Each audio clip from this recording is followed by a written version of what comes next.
ইসলামাবাদ ইউনাইটেডের বিপক্ষে এবারে অগ্নিঝরা বোলিং নাহিদ রানার। অভিষেক ম্যাচের প্রথম বলে এবারে মাত্র 5 রান খরচ করে 2 উইকেট এবং 20 রান খরচ করে এই দিন 5টি উইকেট শিকার করল নাহিদ রানা। ডানহাতি এই স্পিরিট স্টারের কাছে এই দিন অবশ্য পরাস্ত হয়েছে ইসলামাবাদ ইউনাইটেডের ব্যাটসম্যানরা। একের পর এক উইকেট তুলে নিয়েছে নাহিদ রানা। এদিন যেন নাহিদ রানার 150 কিলোমিটার গতির কাছে পরাস্ত ইউনাইটেডের ক্রিকেটাররা। অভিষেক ম্যাচে বাজিমাত নাহিদ রানা। নেট প্র্যাকটিসে যেমন অগ্নিঝরা বোলিং করেছিলেন 150 কিলোমিটার গতি, ঠিক তার থেকেও বেশি গতিতে এদিন বল করতে দেখা যায় নাহিদ রানাকে।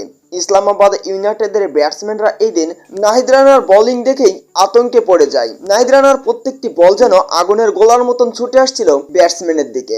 তাই তো নাহিদ রানার বলগুলো খেলতে খুব সহজেই পরাস্ত হয়েছে ব্যাটসম্যানরা। তাই তো মাত্র 4 ওভার শেষে 20 রান খরচ করে 5টি উইকেট শিকার করে এই দিন ডানহাতি এই স্পিরিট স্টার নাহিদ রানা।